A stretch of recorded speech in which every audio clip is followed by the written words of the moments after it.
तो दिव्य मंदिर बनाया, मंदिर की सब व्यवस्था कर दी महाराज। मंदिर का भोग पानी आरती की व्यवस्था हो तो इसके लिए जगह भी ले ली, खेत भी ले ली लाला बाबू ने।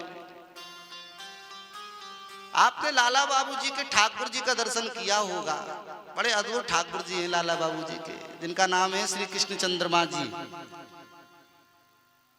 लाला बाबू जी ने जब ठाकुर जी की प्रतिष्ठा करी मंदिर में, बड़े विधि विधान से वेदज्ञ ब्राह्मणों को बुला करके ठाकुर जी विराजमान किए, विधिवत प्राण प्रतिष्ठा हो गई। पर लाला बाबू जी को संतोष नहीं था। मन में सोचते थे कि भैया वृंदावन में जितने भी ठाकुर हैं, राधा रमण जी, गोपाल भट्ट जी ने प्रकट किए, गोविंद देव जी महाराज, रूप गोस्वामी जी ने प्रकट किए, मदन मोहन जी, सनातन गोस्वामी जी ने प्रकट किए, गोपीनाथ जी, मधु गोस्वामी जी ने प्रकट किए। तो जितने भी ठाकुर जी हैं सब स्वयं प्रकट ठाकुर हैं। पर मेरे जो ठाकुर जी हैं कृष्ण चंद्रमा जी, ये स्वयं प्रकट तो नहीं, ये किसी कारीगर की कारीगरी है। ये विग्रह मैंने बनवाया है, भले ही ब्राह्मणों से मैंने विधिवत प्राण प्रतिष्ठा कराई है, पर जब तक मुझे ये नहीं लगेगा कि मेरे ठाकुर जी स्वयं हैं, तब तक मुझे संतोष नहीं होगा। तो लाला बाबू जी ने 2 परीक्षा ली है अपने ठाकुर जी की। सबसे पहली परीक्षा कि महाराज दिसंबर का समय था, भरी ठंडी का समय था, और लाला बाबू जी मक्खन का गोला लेकर के गए थे। पुजारी जी भोग लगाने जा रहे थे, 12 बज रहे थे उस समय पर, राजभोग का समय था।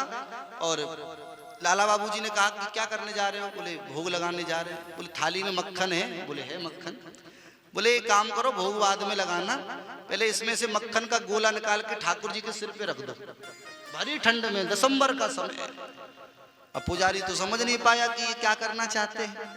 पुजारी ने जाकर के मक्खन का गोला ठाकुर जी के सिर पे रख दिया, और महाराज 1 मिनट बाद तो मक्खन पानी बन करके बहने लगा।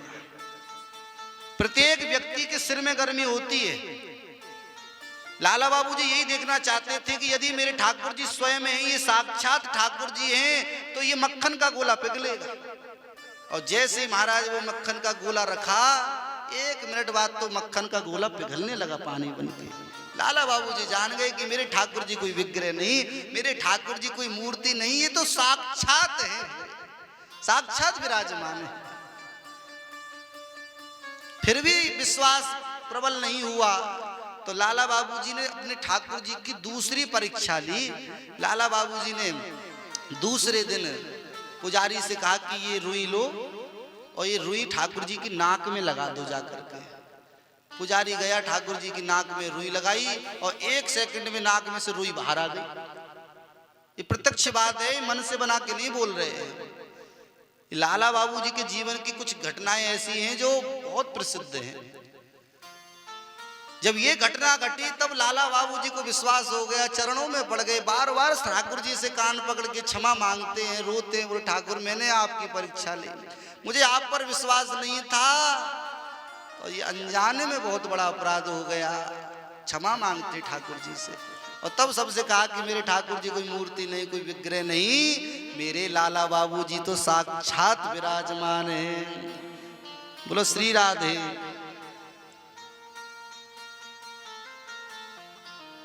बाहर जब कथा होती है ना अपनी, तो इन चरित्रों को तुम सुनाते नहीं, वहां तो भागवती भागवत चलती है। पर वृंदावन में कथा हो रही है, वृंदावन में रस पक्ष ना हो, इन भक्तों का पक्ष ना, महाराज कथा ना हो, इनकी चर्चा ना हो, तो फिर ऐसा लगेगा कि पूरी खीर बन गई पर मीठा नहीं पड़ा।